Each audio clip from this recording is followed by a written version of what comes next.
Hello and welcome everyone to another episode of the Entrepreneur Journey. I am so pleased to have my guest Sandra Possing with me today. We're going to dive into her entrepreneur journey story. We're going to learn a little bit about her expertise. But for now, Sandra, I would just like for you to give a brief introduction about who you are. Yeah, thank you so much for having me. I am stoked to be here. I'm a life coach and a speaker, and I like to highlight being a lifestyle entrepreneur. So I've Mm, built my business around my lifestyle instead of the other way around. And I love helping my clients who are mostly millennial and Gen X women just break through all of their stuff that's holding them back. A lot of times it's people pleasing and mm, perfectionism, imposter mm. syndrome, that kind of stuff, and design like extraordinary lives that they absolutely love. Nice, nice. So what I like to do at the beginning of every interview is not try to dive right into business, right? I like to kind of, for the audience to kind of get to know the guest a little bit. So I have some getting to know you questions for you. So the first one is, what is your favorite travel destination and why? Ooh, um, so there are many places I've been to multiple times, and then there's the ones that I've only been to one time. So it's kind of Mhm. hard to almost choose between those categories. But I would say the travel destination that stands out was Vietnam Mm, because so my husband and I, we got married in 2016, sold everything, bought a one-way ticket, and then just traveled for like 11 months for our honeymoon. wow. And we went to a lot of different places for different reasons, but Vietnam, neither one of us really knew anything about. Like I had been to Thailand and I knew a lot about Bali. A lot of coaches go to Bali, Mhm. but Vietnam was just like this big kind of question mark. And we went for a whole month, and I was just so enthralled and enamored with the culture, the beauty, the Yeah. beaches, all of that. But more than anything, it was like the chaos. It Oh. was like intoxicating to me. I'm Scandinavian, so I'm like Oh. calm. Mm, I like things really neat and nice and yeah. peace and organized. Yeah. And I loved the chaos of it, which totally took me by surprise. Wow. Wow. Um, I would be clueless as far as Vietnam. Like I just know like some pictures like I've seen on TV and that sort of stuff, but I wouldn't know what it would be like. So you say it's kind of when chaos, do you mean it's like busy? Busy, like a lot of, I mean, just like, yeah, hordes of people everywhere. The traffic was one of my favorite things because the intersections were, and again, coming from a place like Scandinavia and then growing up in California, which, has its issues too with traffic, Yeah. but it's like relatively kind of organized and people Hmm. mostly follow traffic rules. But in Vietnam, they're not being from there, I didn't really understand what the unspoken rules and things are, but it Hmm. just, you looked at the intersection and I was kind of like, I don't understand who has any right of way or what's Mm, so what I figured out the hack was you find like the oldest looking person you can find who, has the most lived experience of mm, being there, and you just follow them across the street as a pedestrian because there's like, bicyclists and dogs and motorbikes and just everything everywhere. And so it was like just follow the old lady yeah, across the nice. street. But it was just this like there was so much aliveness, both in the language and the traffic, the cities, and then even out in nature, there was just like this kind of crackle and electricity to it that I went into it not knowing what to expect. So I was just so stimulated by the whole experience. Nice, nice. Do you enjoy like Asian cuisine? Very much so. Oh, I'm not nice. great with spicy. My husband is, so we kind of like he gets to go on the more adventurous routes. I kind of stay on the milder side, but Asian cuisine in general, absolutely. Nice, nice. So that's interesting segue because the next question is going to be about the digital nomad lifestyle. Because you mentioned 11 months, kind of just on the go, which would be really really cool. How do you balance that digital nomad lifestyle with running your personal development company? So I started out as a life coach meeting people in person, I'd go to like see clients in coffee shops in San Francisco, Mhm. which I love, and I'm very physical, love like to hug people and look them in the eye. But I knew that I also deeply desired like a freedom business, a location Mhm. freedom business. So I was doing virtual and in person. And then when we got married and left on this trip, I was like, well, guess I'm a virtual business now. And Mm. so I had enough experience seeing clients online and doing all that and just everything else I can do from my laptop. So that worked fine. So Mm. really and then of course when COVID hit, I was like, welcome to my world, everyone. Remote is Yep. awesome. Yep. But honestly, the only thing that was a challenge when I was traveling was just time zones. Like everything else I was already doing digitally. So the time zone, it just became like you get to get really good at calendar gymnastics and like remembering to change the time zone on my scheduler link as soon as I get to a new place and then adjusting things Oh and yeah. thinking about, I'm going to be willing to be a little bit flexible rather than asking my clients to suddenly expect to get on calls at 3 in the morning, Yeah. that kind of. Yeah, nice. Yeah, it's very similar for me and my wife. My wife has worked for a company and been virtual for 16 years, and I've had my company for 16 years, which everyone on my team is virtual. So it was kind of like the same thing. Like everyone was catching up to us us being remote. Yeah. So it's really, really cool. So let's talk about experiences. What's one of the most memorable experiences you've had on your entrepreneur journey? Mm. I would say some of the ones that stand out are, and it's funny because here we are talking about being digital and remote and you know the convenience of that and I mean I'm so in love with the world of online business just for the mere fact that I can meet people who are anywhere in the world while I am anywhere in the world. Mhm. However, there is so much magic to in-person experiences. So even though I'm a digital business, it is important to me to do some in-person stuff some of the time. And, you know, Mhm. kind of depends on what I'm up to and whether there's a worldwide wild pandemic happening at the time, You're et right. cetera. Probably some of the times that have been the most magical have been either when I was speaking at or hosting retreats, Mm. or speaking engagements, that kind of thing. Probably the one that stands out is I was just a tiny baby coach back in 2012, the same year that I launched my business. Wow. And I put on an event together with another coach in the UK in London. And it was a 2-day event. We had like 10 women show up and, you know, it was like a 2-day workshop. And just being at the front of the room with my co-leader in front of these 10 women and getting to share, you know, this is the beginning of doing work that was like my soul's mission, my heart, you know, so it felt so magical and special. And I was sitting here being like, I'm allowed to do this. Like this is, you know, you think of work as something that's traditionally supposed to be hard and maybe you don't like it. And you're just being, and I was like, how the heck is this real? And then that was, and also the first time I really felt the magic of, you know, I'd been a boot camp instructor and bartender and fitness trainer and stuff. So I was used to being in the front of a room doing other things, but doing my soul's work was just this like sacred, wild experience. Yeah, when you are able to work in what you're passionate about, it makes a ton of difference. It is just so fulfilling when you're able to do that.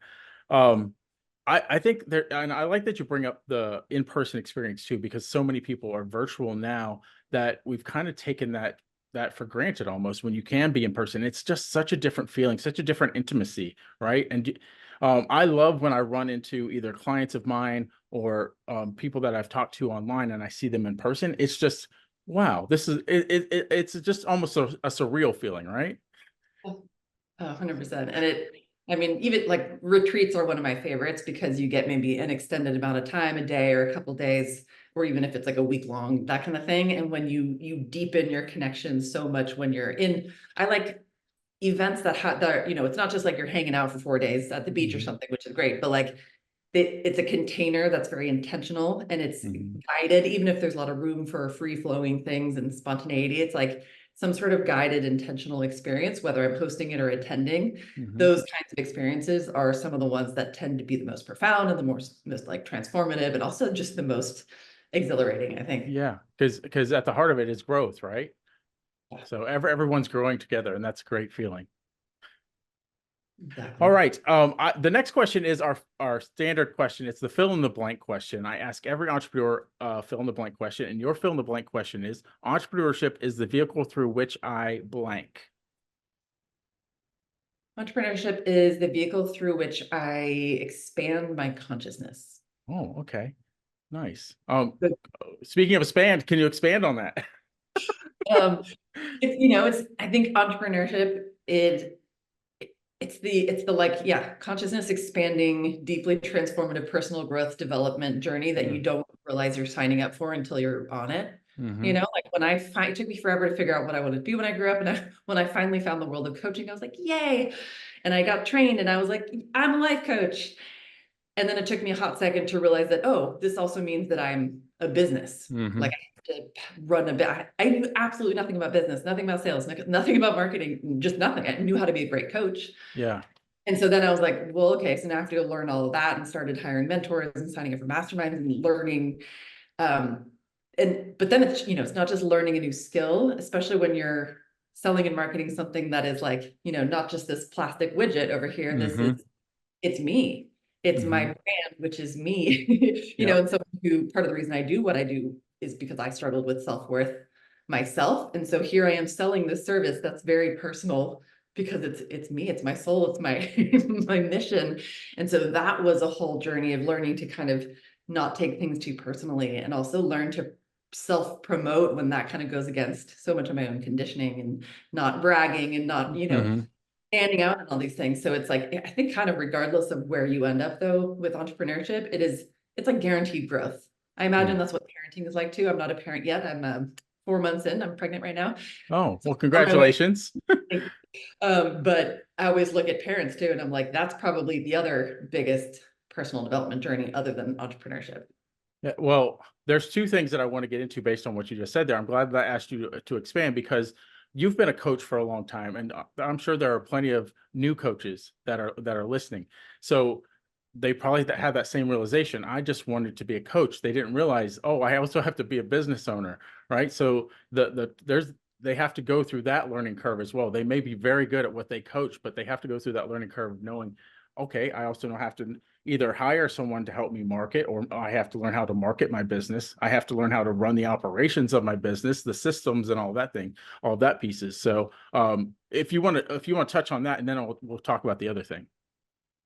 Yeah, I mean, I think one of the maybe most helpful things to start to ask ourselves early on in the entrepreneurship journey is to really notice, like, I mean, in the beginning, it's helpful to do everything and learn everything so you Mm-hmm. can figure out what you like. Mm-hmm. It's also helpful if you're going to hire someone to know how to do the thing that you want to hire Mm-hmm. out, so you can teach them to do it and all of that. But Yep. it's like early on, if you start to notice, wow, okay, so ultimately I want to scale this thing. I am currently every department in my business, Mm-hmm. but if I start hiring team, or if I start delegating something, what would be the first few things? Like my first realization very early on, I think it was like the year after I launched my business, I was like, I do not want to do my own bookkeeping. Thank you. Mm-hmm. Absolutely not. So that was my first hire, bookkeeping Yeah. company. After that, I was like doing TurboTax for my own taxes. And then I was like, absolutely not. So accountant was number two. Mm-hmm.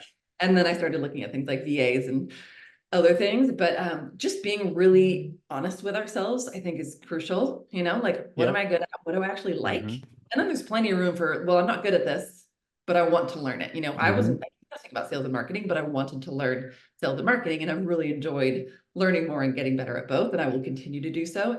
And there's other things where I'm like, not interested, Yeah.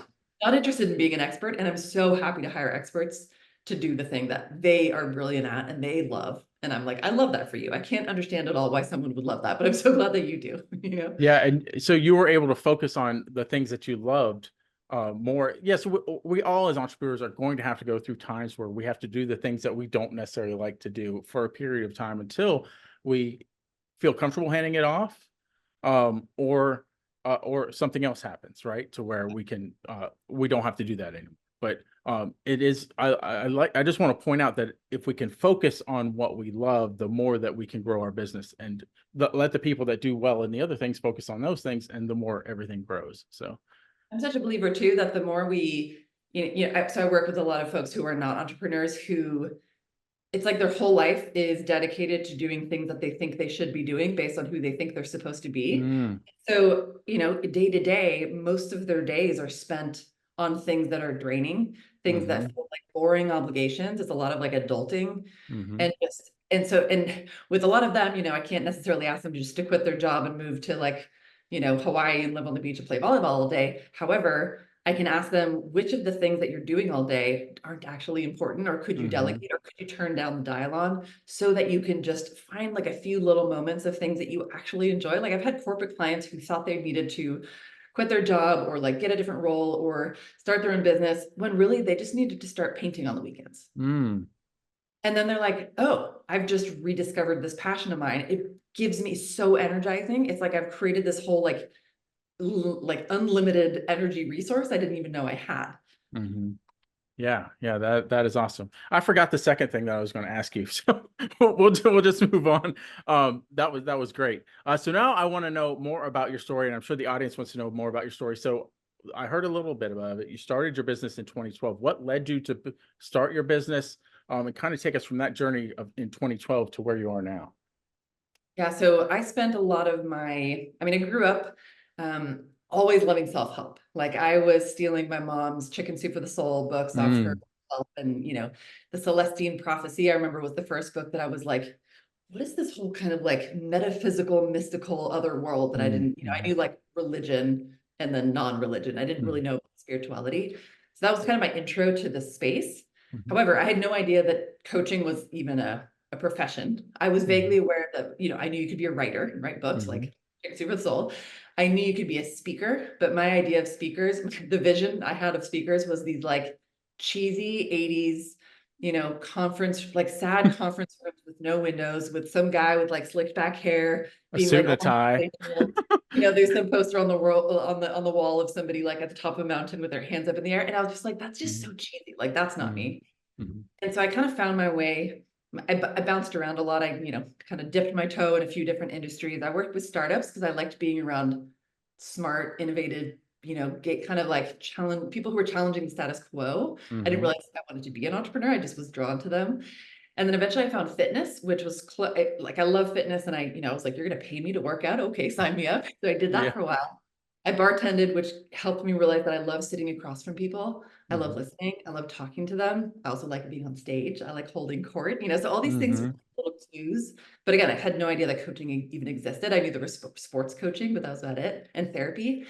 And then through fitness, I kind of started hearing about coaching. And then I basically found every coach I could find and like sat them down and interrogated them. I was like, I'm taking you to lunch. Tell me everything. What is this magic mhm, thing you do? You all seem like you're helping people. You like it. You're like in charge of your schedule. How does this even work? mhm, And then that led me to the coaching world. I found the right program, got trained, yada, yada. And then launched the business, but I was so terrified. I played so small for so long. And I mean, really, I've been doing this for 12 years and I'm so good at what I do. Like I would consider myself a master coach. mhm, However, if I look at the growth of my company, and I'm really proud of where I've gotten to, but looking back, I'm like, this company grew so much slower than it could have mhm, because I was just scared. And because mhm, even though I was like learning a lot about sales and marketing, I wasn't very consistently executing. mhm. I would like launch a program, write one email about it, post about it twice on Facebook, and be like, I hope somebody signs up. you Yeah, know? yeah. It took me a long time to start realizing that you got to be a lot more consistent and you really got to get out there. And, and that in and of itself is so much of the work of just getting out of our own way, getting over our fears of visibility and like really believing that we're worthy and that we have something to say. And I mean, that's been a whole amazing journey in and of itself. Wow. So, a couple things that I want to touch on there, and that is getting over the fear. A lot of beginning entrepreneurs, they are deer in the headlights. They have a lot of self-doubt about themselves. They're like, I know I'm good at this one thing. How can I make it a business? And they don't necessarily take the risks that they need to take in the beginning because it's not as much of a risk actually as they think it is, because of their fear, right?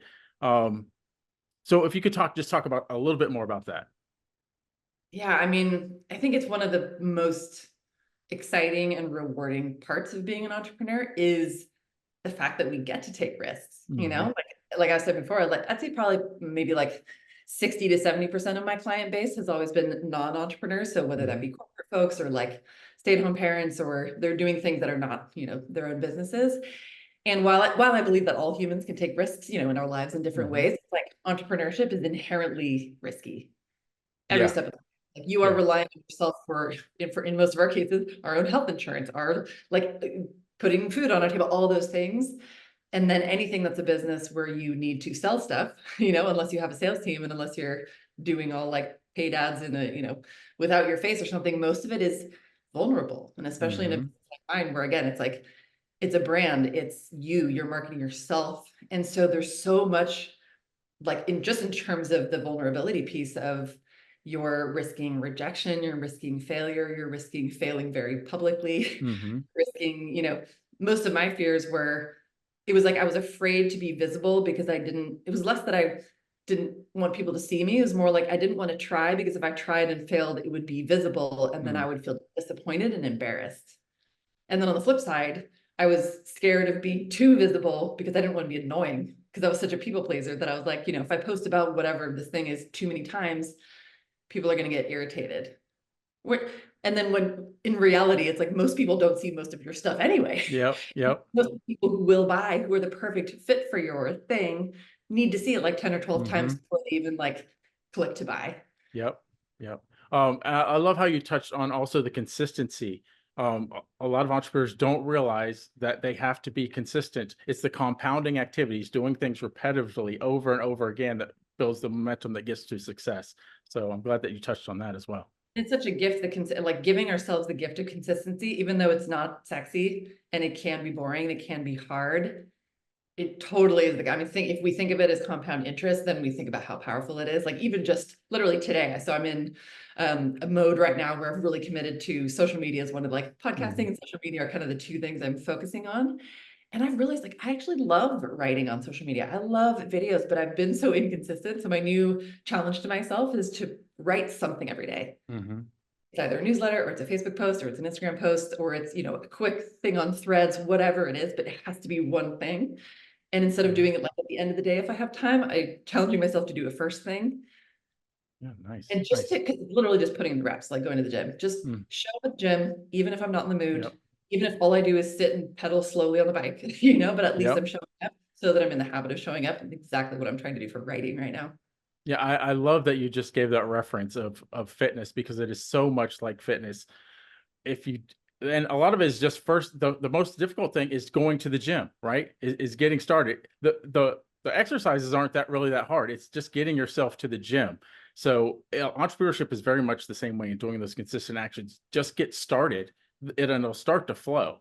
So I'm a total fitness freak, so is my husband, and so are all our friends. And so the gym metaphor is it's kind of the perfect life metaphor, and it's also the perfect business metaphor. It really is, and like in every way. It's great. Yeah. And I would think all entrepreneurs should be physically fit and work on their fitness because the two go hand in hand. Like if you can do the activities that get you physically fit, then you can do the activities that will grow your business because Yeah, it all it's requires such a great way to create more self-trust and like collect evidence that that's fitness and health is kind of the area of my life that's always come the easiest to me. And it's an identity thing. Like I think of myself as an athlete, and because it's so deeply ingrained in my identity that I'm an athlete, like it wouldn't even occur to me to not prioritize that. Like, of course I'm going to do it. Maybe I miss days here and there, but I would just never not do it. And so I've consistently had success and I've consistently felt great. And I love the way I look and I'm very strong and et cetera, et cetera. So anytime I've struggled in entrepreneurship, which has been the more challenging area for me, I use, and I think of this like in terms of manifestation too, when it's like certain things come easily and other things don't. So look at the areas where things come easily. Like how are you actually, what are the habits? What are the actions, the things I'm doing in that area? And can I apply that to the other? And when I do that, I'm like, oh, duh. Well then, yeah, like fitness is just obvious to me what I should be doing, and I just go do it. So I'm like, what's the business version of that? Oh, I show up, I put in the reps, I do the daily thing, even if I'm not in the mood.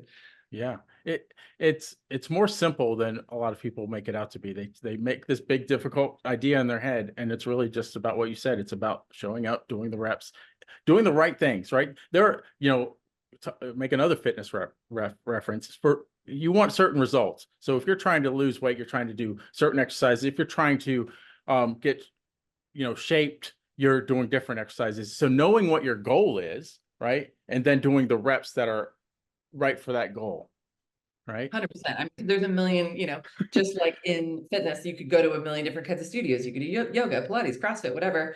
Same thing with marketing. You could spend all your time on paid ads, on organic social media, on podcasting, on this.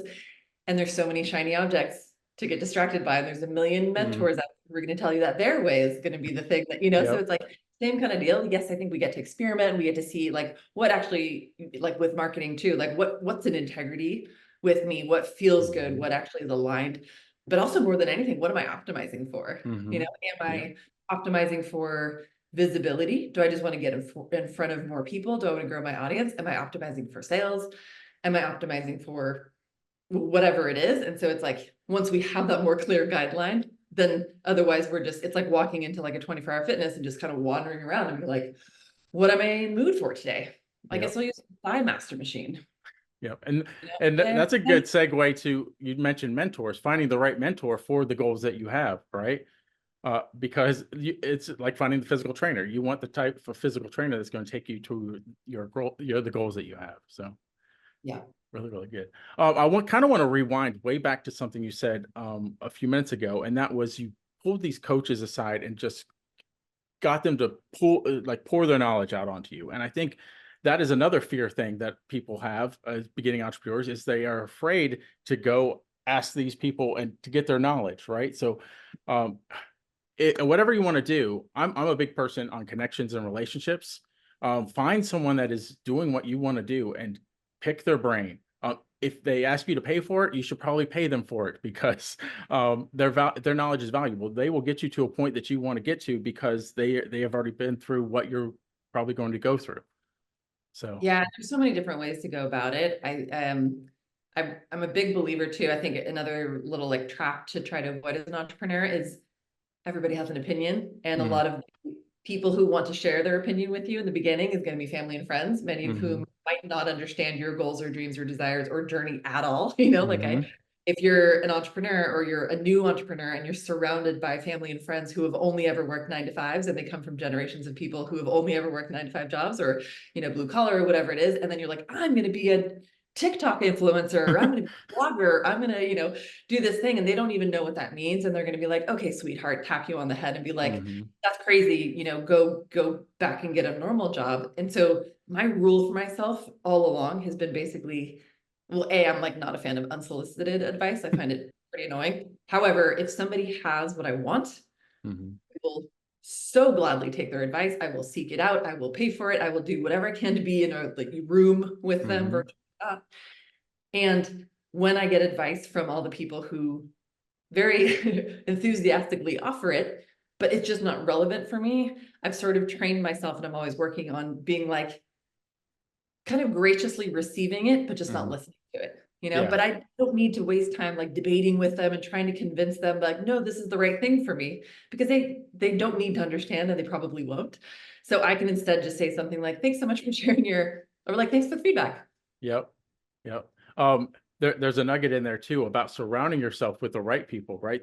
Getting out of the, like, if you are in a negative environment of people that do not support you, that of course is going to drag you down. But when you can surround yourself with people that are encourage you and support you, you'd be surprised how far that can take you. So true. And that again, we can find that in a lot of places. I think it's really helpful to have at least some of that in person too. Hmm. And and mostly where I've gotten in recent years has been online masterminds and communities, and people who are like, I'm in a little personal finance community, and I've been in so many business masterminds and groups with other online coaches and things. But lately what I've been really craving is just more in-person stuff. So Hmm. I was joking with my husband, I'm like, I need to get out of the house more. I need to just be with humans. I need to be out in the world. And I think like within 24 hours of that conversation, I had scheduled like 7 coffee dates with like friends that I hadn't. I was like, I hang out with this person all the time, and I haven't actually sat down with them one-on-one yet. And so suddenly I was just like, I need more of that. And I think for a lot of us, we don't have that maybe in person because of where we're living or who Hmm. we're around. And so it can take getting a little creative and resourceful to find the like-minded people. Like if you are living in a place surrounded by family and friends, again, who only work corporate jobs, and you're trying to be an entrepreneur, can you go find like meetup groups? Or I mean, there's so many different options, even just like a co-working space where other founders are hanging out, or that kind of a thing, and just go be around it, be around the energy, but also be around it in person. Yeah, I feel like kind of what I did is I created my environment, right? Mhm. I knew the type of people I wanted to surround myself with, so I created a networking event, and I was like, I'm going to invite the people that I want to be around, right? So you're not just limited to what's available. You can go out and create what you're looking for. If yeah, sometimes if you're in a rural area, that might not be possible, but if you're in any type of where there's people, right? You can create your own environment. So Yeah. And it feels so good to do that too. When you yes. can really small, you know, it can be you and one other person to start, Hmm. and Yep. you see if you can find one more person and one more person. Yep. Yep. And then I love the idea of community growth, right? Because um, it's the hive mind, right? When you get a lot of people kind of going on the same general destination, they're all trying to succeed, how they feed off of each other and push each other. It is truly amazing. All right. I did not expect so many questions to come just from your story. So we're going to dive into your expertise a little bit. I have a secret question that I ask every entrepreneur as well. And your secret question is, what is the secret to guiding millennials to create an extraordinary life they love? For me, it comes down to authenticity, Mm, and what that is about for me. So I basically feel like I'm on this mission to sort of undo the societal conditioning that most of us have like unavoidably kind of succumbed to for most of our lives. Mhm.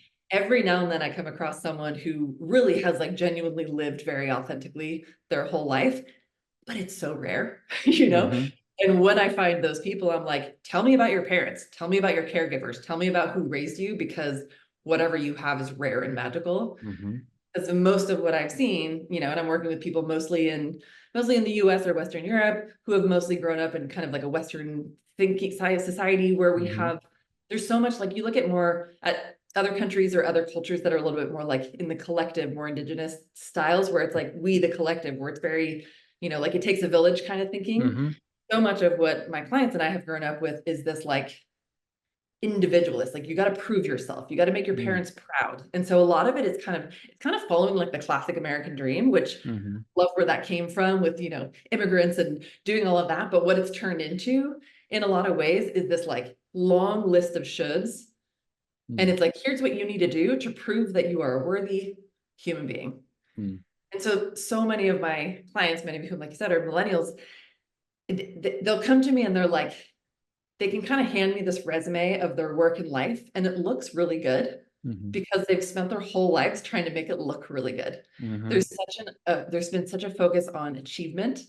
I think of it as like we live in this achievement-based paradigm where it's like, what do I need to do to appear to be successful?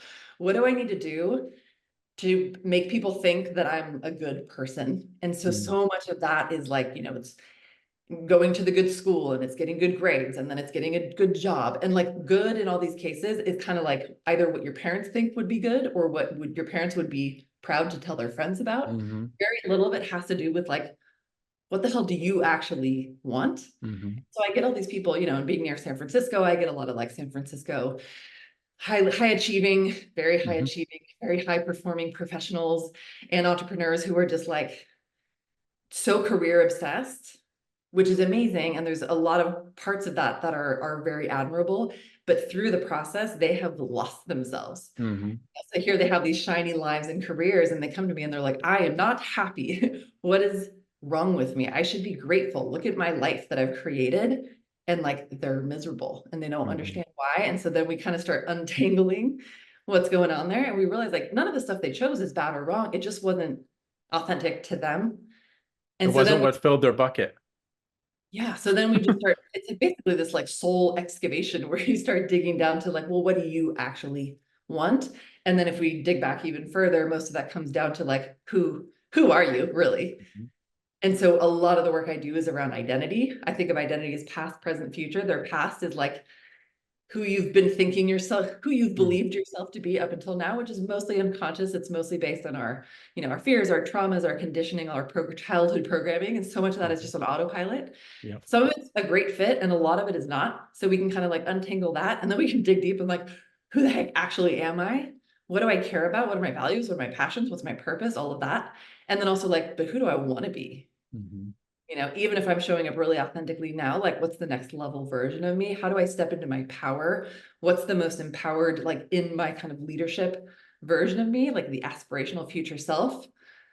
And then it becomes creating a life and a lifestyle that's in alignment with all of that. That's awesome. That's awesome. Thank you for sharing that. Can you share one of these memorable coaching experiences where you witnessed a client truly unleash their inner potential? Ooh, so a couple favorite ones. I mean, I'll share just a few of the dramatic ones because they're, you know, they're more like flashy stories, but with the caveat also that so many of these stories, so many of the client transformations are subtle, which I love also just as much. It's like, you know, I'll work with somebody for 6, 12, 18 months, something like that. And it's like the person they were at the beginning and the end, it's like two completely different people. And it's one of the most amazing things to witness this transformation. You know, it's like the light comes on in their eyes. It's Mhm. like their skin is glowing, they're holding, their posture is better, they speak differently. You know, a lot of my female clients like are setting boundaries for the first time. They're Oh, wow. communicating more assertively. They're asking for what they want because they actually know what they want, you know, but like a couple examples would be one of my favorite ones was a client in a group mastermind that I had who had been in a very kind of verbally abusive relationship with a narcissistic Mm. partner for like 15 years. And we're doing a group exercise around discovering and honoring our passions and just starting like little by little to incorporate our passions into our daily life. And she basically like pulls me aside virtually and is like, Sandra, like, I can't even, the word passion doesn't even resonate for me, because not only do I not know what I'm passionate about, like, I don't even know what I like. Wow. Like basic data, like chocolate, vanilla, cat, dog, like literally, I don't know what I like because it was never safe for me to give myself permission to even think about what I like, because I was too busy appeasing my Mm. partner and like just trying to protect myself and my children. Wow. And then ultimately we did a lot of work together. And then this person ended up leaving that relationship, taking her two kids, moving to a different state, and has been on this beautiful like inner work journey, and has, more and more come into her own, and is someone now who can set boundaries and who's created a life that's hers, that's authentic. Another client, for example, very, very successful San Francisco professional engineer, kind of like had done all the things right, had the amazing resume, golden handcuffs, was like Mm. gearing up to get lots of big payouts from these big tech companies, was like, nah, I'm over it, walked away like months Wow. before something like a seven-figure payout from a tech company, because he was like, that's not who I am, it's not what I want to Mm. do. Became an entrepreneur, started a series of companies, all of which were very successful, wrote a book, and then also ended up leaving like a almost 2-decade relationship. That was a big part of that, was a marriage that was a completely Wow. intimacy-less relationship, and then found the love of his life a couple months later. And the two of them have not only like, gotten married and lived this, like traveling all over the world together, they're working together, they're both coaches and doing like amazing coaching, right? Like it's just, and you watch this person who was like, it's two completely different humans, but with all of it's like the authenticity that was always there has stayed, but it's just blossomed, and all the pieces that were like, this is who you should be, and this is, what your parents would expect. And so it was like, Mm. the societal conditioning was stripped away, and what came out was just this like amazing, authentic, powerful human that then went on to got to like express themselves in bigger and bolder ways. Wow. I'm the whole thing that while you're speaking about these couple people that I'm envisioning is just escaping, right? It's almost like they're in this box that they've been told they need to be in, and then, oh wait, there's stuff out there. My real self is outside of this box that I've been told that is who I'm supposed to be. So that's really powerful. I mean, I think of like my earliest group program that I launched. It was a 12-month mastermind for women. It was called Unleashed. And it was exactly for that Mm. reason. It was because, especially as women, we're put in these tiny little boxes just through society and Hmm. patriarchal stuff and conditioning and everything. And it's like to actually burst out of that box and to unleash our inner whatever, unleash your inner badass was one of my taglines for a long Yeah. time. And it's your potential, your brilliance, your aliveness, your soul, so much of which has been like squashed into this tiny little small package. Wow. So my next question is, what advice would you give? We talked about some entrepreneurs that are kind of just starting out. So if there are some aspiring lifestyle entrepreneurs listening, what advice would you give them to starting their business? So I would say, remember that you are in charge. And while absolutely we want to look at people that have what we want, and mentors and leaders that we respect and can learn from, absolutely. And remember that it's your business, it's Mm. your life. You get to decide it your way. Because so many of us, I think we get caught up in thinking, oh, well, this person has what I want, so I have to do everything their way. And I've seen way too many entrepreneurs build a business mirroring somebody else's business that they admired, that was just not a fit for them. Hmm. Like somebody who's like, like one of my mentors, even, she admitted that one of her mentors, who's really well known, she was like, he had this team of like 27 people and he had like 8 different programs. And so I did the exact same thing. And she built this huge team and she had all this different programs. And then got to a point a couple years in where she's like, I don't want that at all, and like scaled way back to just 2 programs and a team of 4 or whatever. And then from there was able to build it out more authentically, so it's like always coming back home to like, what do I actually want? I'm the CEO, I'm the boss, I'm the captain of this ship. Hmm. And as far as lifestyle entrepreneurship goes, it's like one of my earliest mentors, she was the one who was like, build your business around your desired lifestyle. She was the first person I saw. She was always traveling. She was running her business from her computer in Bali. And I was like, how the what? Like, how do you? And that's when I was like, oh, you don't have to sit in an office from 9 to 5 in your hometown. You can do Yeah. it differently. So, but what do you actually, for a lot of people, that would be their worst nightmare, to be traveling all the time and stuff. So it's like, what each of us wants is so different, but we have to be honest with ourselves about what that actually is. Yeah. Always checking in with yourself as you're hitting certain steps in your business, like, oh, is this really where I want to be? So that you can make sure that you're aligned, like you said, with where you really want to go. And you're That's always allowed to change your mind because we evolve too, you know? yeah, yep, that's true. And sometimes we have to experience to know that we didn't want it, right? Oh, okay, this is, I thought I wanted this, but it's really not what I wanted. Yeah, and sometimes we do want something, we just don't want it yet. Like I've Yep, launched programs that were just way too early for, I launched it, I'm like, I will do this again eventually, but now was not the right time. I don't have the yeah, audience yet for it, or I don't have the team yet for it, or I just am not in the mood yet for it. I want to do other things first. So I'm going to put it on the back burner and I will come back to it later when I'm in a different stage. yeah. We don't have time to dive into that, but we could dive into that too. Doing things in the proper order works out much better too.